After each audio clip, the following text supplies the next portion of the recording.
नमस्कार, आप देख रहे हैं वैभव ऑफिशियल। मैं लेकर आया हूं आज की 30 सबसे बड़ी ब्रेकिंग न्यूज, बिल्कुल संक्षेप में और सबसे पहले। तो आइए बिना समय गंवाए शुरू करते हैं आज का न्यूज बुलेटिन।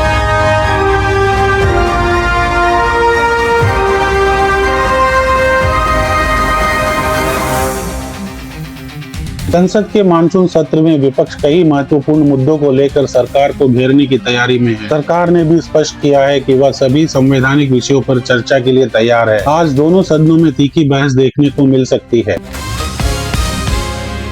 दिल्ली एनसीआर में सुबह से हल्की बूंदाबांदी दर्ज की गई। मौसम विभाग ने कई इलाकों में मध्यम से भारी बारिश की संभावना जताते हुए लोगों को सतर्क रहने की सलाह दी है। तापमान में गिरावट से लोगों को गर्मी से राहत मिली है। भारतीय नौसेना आज स्वदेशी एंटी सबमरीन वॉरफेयर युद्धपोत मालवन को औपचारिक रूप से बेड़े में शामिल करेगी। यह युद्धपोत समुद्री सुरक्षा को मजबूत करेगा और हिंद महासागर क्षेत्र में भारत की सामरिक क्षमता को नई मजबूती देगा। अमेरिकी सेना ने ईरान के कुछ सैन्य ठिकानों पर हमले की पुष्टि की है। अमेरिकी सेटकॉम के अनुसार यह कार्रवाई सुरक्षा कारणों से की गई है। घटना के बाद पश्चिम एशिया में तनाव और बढ़ने की आशंका जताई जा रही है। अंतर्राष्ट्रीय बाजार में ब्रेंट क्रूड की कीमतों में 2% से अधिक की बढ़ोतरी दर्ज की गई है। इसके बावजूद भारत में पेट्रोल और डीजल की खुदरा कीमतों में फिलहाल कोई बदलाव नहीं किया गया है। सरकारी तेल कंपनियों ने आज भी पेट्रोल और डीजल की कीमतों में कोई परिवर्तन नहीं किया। पिछले कई सप्ताह से ईंधन की कीमतें स्थिर बनी हुई है, जिससे आम उपभोक्ताओं को फिलहाल राहत मिल रही है। केंद्र सरकार देश में जातीय जनगणना कराने के 2 संभावित मॉडल पर विचार कर रही है। इस संबंध में प्रशासनिक और तकनीकी चुनौतियों का अध्ययन किया जा रहा है, ताकि प्रक्रिया पारदर्शी और प्रभावी बनाई जा सके।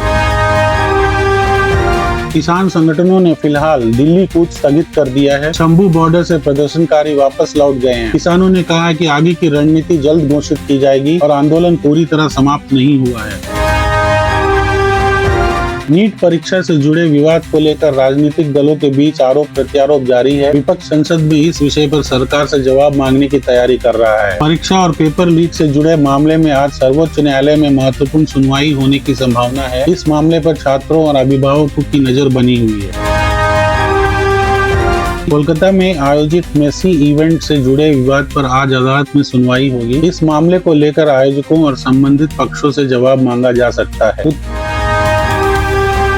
उत्तर प्रदेश में भारतीय जनता पार्टी आज बूथ स्तर का बड़ा सम्मेलन आयोजित कर रही है। संगठन विस्तार और आगामी चुनावी रणनीति इस बैठक का प्रमुख एजेंडा रहने वाला है। कर विशेषज्ञों ने करदाताओं को अंतिम तिथि का इंतजार न करने की सलाह दी है। समय रहते रिटर्न दाखिल करने से तकनीकी समस्याओं और अंतिम समय की भीड़ से बचा जा सकता है। अभिनेता जॉन अब्राहम द्वारा करोड़ों रुपए की नई संपत्ति खरीदने की खबर चर्चा में है। इससे एक बार फिर हाई एंड रियल एस्टेट बाजार में निवेश को लेकर चर्चा तेज हो गई है। अंतर्राष्ट्रीय आर्थिक परिस्थितियों और डॉलर की मजबूती के कारण भारतीय रुपये पर दबाव बना हुआ है। विशेषज्ञों का मानना है कि विदेशी निवेश के रुख पर आगे की दशा निर्भर करेगी। देश के विभिन्न हिस्सों में भारी वर्षा की संभावना को देखते हुए मौसम विभाग ने अलर्ट जारी किया है। निचले इलाकों में जल भराव और यातायात प्रभावित होने की आशंका जताई गई है। तकनीकी शिक्षा और डिजिटल लर्निंग को बढ़ावा देने के लिए वैश्विक कंपनियों और भारतीय संस्थानों के बीच सहयोग बढ़ाया जा रहा है। इससे छात्रों को नई तकनीकों का लाभ मिलेगा।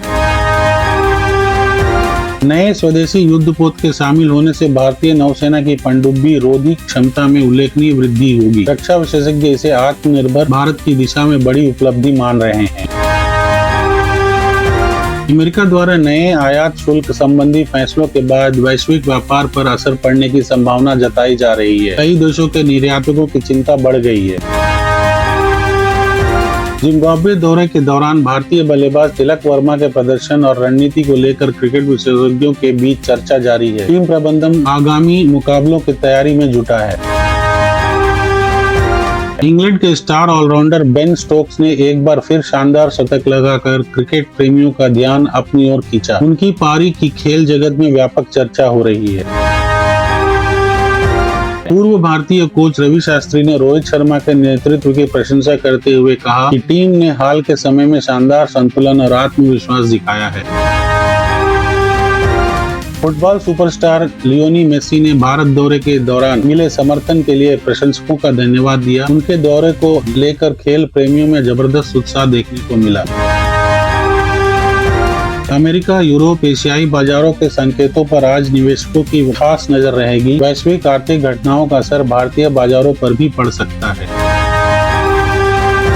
भारत लगातार स्वदेशी रक्षा उपकरणों और युद्धपोतों के निर्माण पर जोर दे रहा है। विशेषज्ञों के अनुसार इससे आयात पर निर्भरता कम होगी और रक्षा उत्पादन को नई गति मिलेगी। देश के कई राज्यों में अच्छी बारिश होने से किसानों के चेहरों पर खुशी लौटी है। खरीफ फसलों की बुआई में तेजी आने की संभावना जताई जा रही है।